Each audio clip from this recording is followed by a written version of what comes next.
Good afternoon mga idol. Ayan kakain pa lang po kami alas 2. Kasi ngayon lang po humupa yung tubig dito sa loob ng bahay namin. Ayan naglilimas pa nga po yung ako yun. Kaya ngayon pa lang po ako bumaba. Basa pa nga yung simento.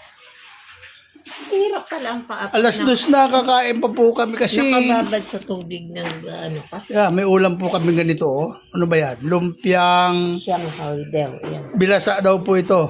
Lumpiang Lumpia. Ayun ang ginawang sausawan. Ayun. Tapos pero may bangus na sorsyadong bangus.